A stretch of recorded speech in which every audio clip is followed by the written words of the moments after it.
Hello বন্ধুরা, good morning সবাইকে। কেমন আছো তোমরা সবাই? আশা করছি অনেক ভালো আছো আর অনেক সুস্থ আছো। দীপিকার ফ্যামিলি থেকে আমি দীপিকা চলে এসেছি নতুন দিনের শুরুতে নতুন আরও একটি ব্লগ নিয়ে। আমার সুন্দর আরও একটি ব্লগে তোমাদের অনেক স্বাগত জানিয়ে আজকের ব্লগটি শুরু করলাম।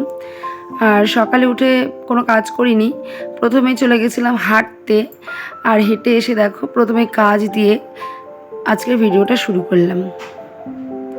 কালকের একটা ভিডিওতে তোমাদের বলেছিলাম কাজ মানেই লক্ষ্মী, তো একদম সঠিক কথা।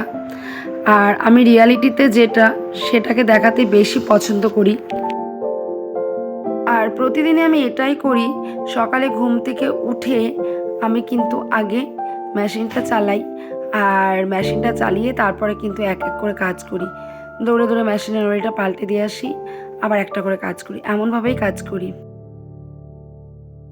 আসলে আমাদের মেশিনের কাজটা এমনই একটা কাজ, যদি তুমি ভাবো যে সমস্ত কাজকর্ম সেরে তারপরে বসবে, তাহলে কিন্তু তুমি মিলের কাপড় কোনো দিনই বোনাতে পারবে না।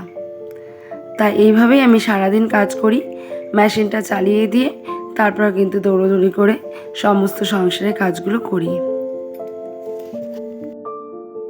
পরিশ্রম তো অবশ্যই হয়, আর প্রচণ্ড খাটনি হয়, তবুও করতে হয় যার যার যেটা কাজ। কারণ যারা সরকারি চাকরি করে তারাও কিন্তু পরিশ্রম করে তার অর্থটা উপার্জন করে। যাই হোক, তোমাদের সাথে গল্পে গল্পে সমস্ত কাজগুলো হয়ে গেল। আর এবার কিন্তু দেখো গাছে আমি জলটাও দিয়ে নিলাম। আর দেখো কি সুন্দর করি এসেছে। তোমাদের বলেছিলাম না যখন গাছগুলো রেখেছিলাম যে যখনই প্রথম কুড়ি আসবে তো প্রথমেই আমি তোমাদের সাথে শেয়ার করব। আর কালকে বৃষ্টিতে গাছগুলো যেন আরও প্রাণবন্ত, আরও তরতাজা হয়ে উঠেছে। কালকে রাতে বেশ ভালো বৃষ্টি হয়েছিল।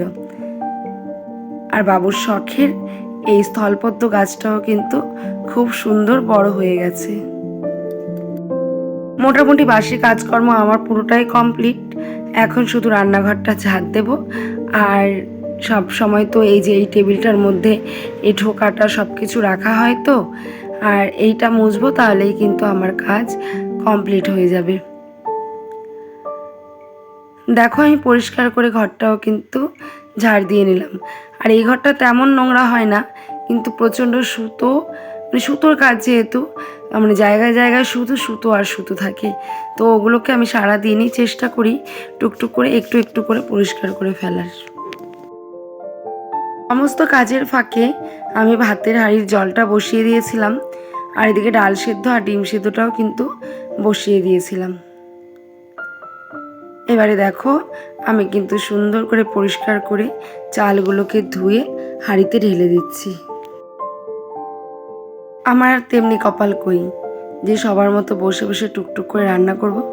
ওই তাড়াহুড়া করতে করতে বেশ অভ্যস্ত হয়ে গেছি।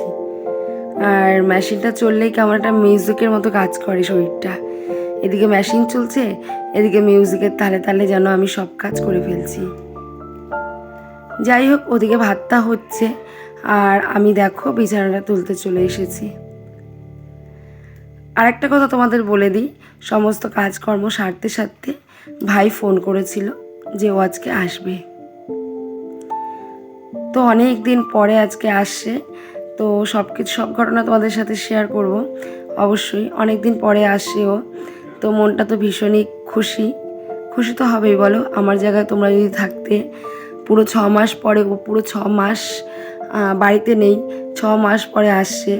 তো আমার জায়গায় তোমরা থাকলেও অবশ্যই তোমরা আমার মতো এতটা খুশি হতে। তো আমি প্রচণ্ডই খুশি এবার ও আসছে। আর বাবু আর অন্বেষা যেহেতু বাড়িতে নেই, সেহেতু আজকে এই জন্য রান্নাবান্না তেমন একটা চাপ নিলাম না। দেখো আমার বিছানাটা গোছানো হয়ে গেছে।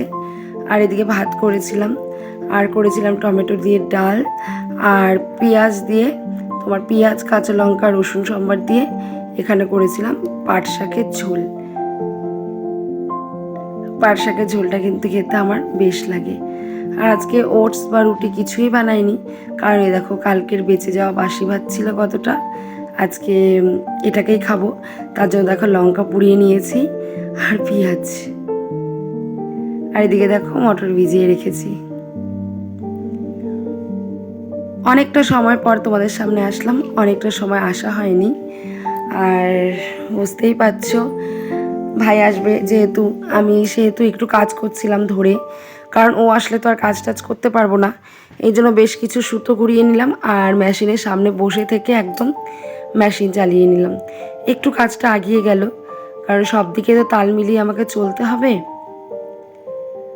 দেখো, রূপচর্চাটা করতে কিন্তু আমি একদমই ভুলি না, আর আমার কিন্তু একটু এনার্জি লস হয় না। এখন এটা মেখে স্নান করে উঠছি, পরে দেখা হচ্ছে।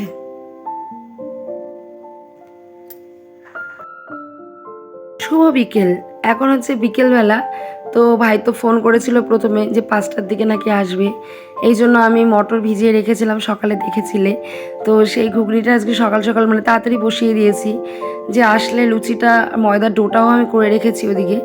লুচিটা করব, করে গরম গরম দিয়ে দেবো, আর একটু গল্প করা যাবে। কিন্তু এখন আবার ফোন করে বললো ও নাকি কলকাতায় গেছে আবার, তো 7:45টার দিকে আসবে। দেখো, এদিকে কিন্তু আমার ঘুগনিটা রান্না প্রায় কমপ্লিট হয়ে গেছে। বলেছিলাম মাংস করি বা অন্য কিছু করি, কিন্তু ও কিছুতেই রাজি হলো না। ও বললো একদম কম মশলা, মানে কম সব কিছু দিয়ে ঝোল ঝোল করে ঘুগনি আর লুচি খাবে। আর আমার হাতের ঘুগনি ওর ভীষণই প্রিয়। দেখো, ঘুগনিটা কিন্তু আমার পুরো কমপ্লিট হয়ে গেল। কালারটা কি সুন্দর এসছে না বলো?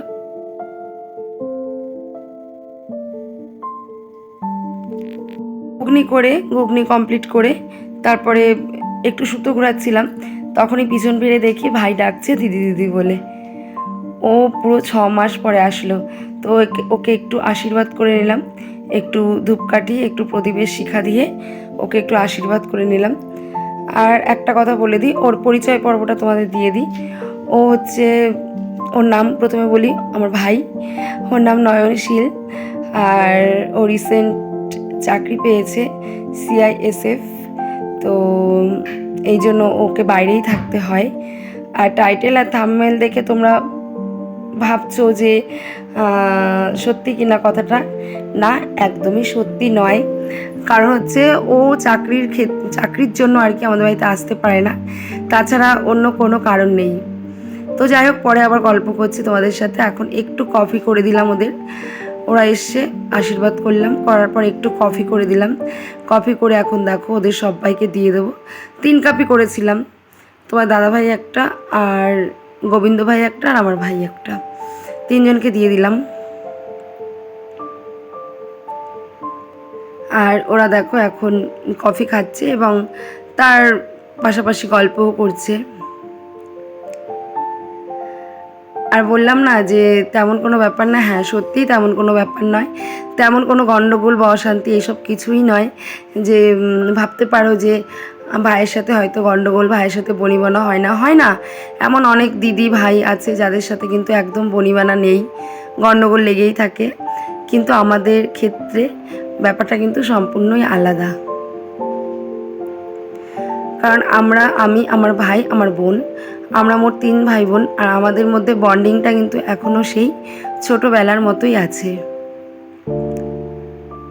ও আগে আমাদের বাড়িতে খুবই আসতো, কিন্তু যখন পুরোদমে চাকরির জন্য পড়াশোনা শুরু হয়ে গেল, তখন থেকে ও একটু আসা কমিয়ে দিল। কারণ একটা সময় সবাই কেরিয়ার গড়তে ব্যস্ত, তো ওর ক্ষেত্রেও সেটাই হয়েছে, কেরিয়ার গড়তে ব্যস্ত হয়ে গেছিলো। তো এই ক্ষেত্রে আমাদের বাড়িতে আসাটা একদমই কমে গেছিলো, তাছাড়া কোনো কারণ নেই।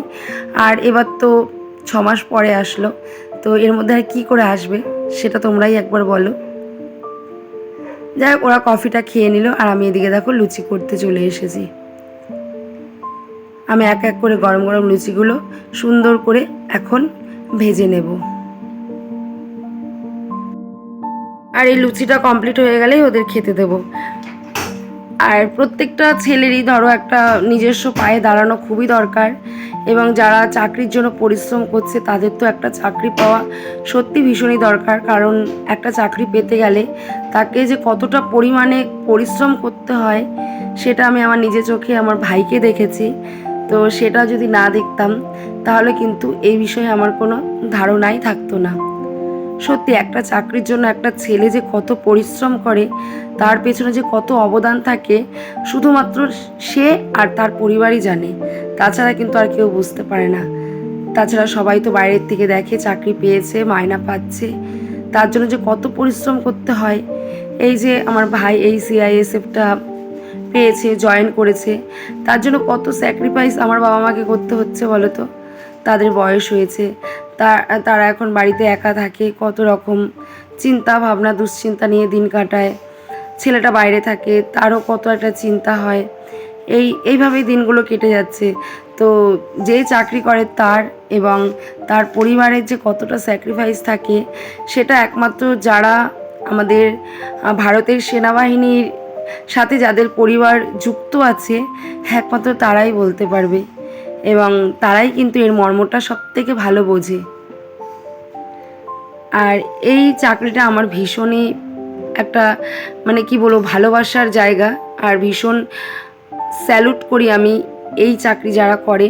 কারণ দেখো, আমরা তো ভারতবর্ষে কি আমরা একদম নিশ্চিন্ত মনে ঘরে কাজ করছি, ঘরে বসে আছি, নিজেদের মতো করে চলছি, স্বাধীনভাবে জীবনযাপন করছি। আর এই সব কিছুর পেছনেই কিন্তু আমাদের এই সেনাবাহিনীদের অবদান কিন্তু অনবদ্য। তারা কিন্তু দিন রাত পরিশ্রম করে চলেছে এবং আমাদের জন্য, আমাদের সুরক্ষার জন্য তারা কিন্তু জীবন দিয়েও লড়ে যাচ্ছে। তো এদের স্যালুট তো অবশ্যই জানাবো। আর পারলে আমার ভাই আজকে একজন সৈনিক, তো তোমরা সবাই দেখতে পাচ্ছ সামনে, পারলে ওর জন্য তোমরা একটা করে লাইক কিন্তু অবশ্যই করে যেও। এবং যারা যারা ভারত মাতাকে ভালোবাসো, ভারতের এই ভারত মাতার সন্তানদের ভালোবাসো, তারা অবশ্যই একটা লাইক করো।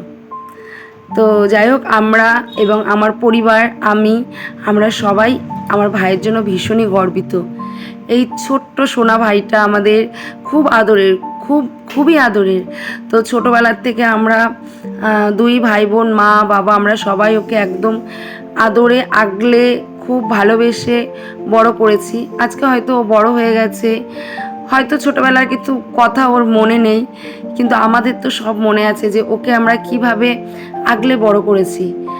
আর সব থেকে বড় কথা, আমাদের প্রথমে দুটো ভাই হয়েছিল, তো সেই দুটো ভাইয়ের পরে আমাদের এই ভাই। তো অবশ্যই ওর ভালোবাসাটা, ওর জায়গাটা অনেকটাই অন্যরকম। তো ওকে মন থেকে, প্রাণ থেকে আমি আশীর্বাদ করব, ও যেন দেশ মাতার হয়ে সারাটা জীবন সুন্দরভাবে কাজ করে যেতে পারে, খুব সুস্থ থাকে এবং খুব ভালো থাকে। যাই হোক, অনেকটা সময় ছিল। তো বন্ধুরা, তোমরা কেউ ভুল ভেবো না যে আমাদের বাড়িতে আসে না বা কোনো রাগারাগি, অবশ্যই সেটা নয়। সবাই ওকে আশীর্বাদ করো। এবং ও এখন চলে যাচ্ছে, তো আমি এখানেই রাখছি। আর কিছু বলার ভাষা খুঁজে পাচ্ছি না আমি, হয়তো সমস্তটা গুছিয়ে বলতে পারলাম না, তো বুঝে নিও। এখনকার মতো টাটা, গুড নাইট, দেখা হবে কালকে। সবাই ভালো থেকো, টাটা। ভালো লাগলে লাইক করে চ্যানেলটাকে সাবস্ক্রাইব করে দিও, টাটা।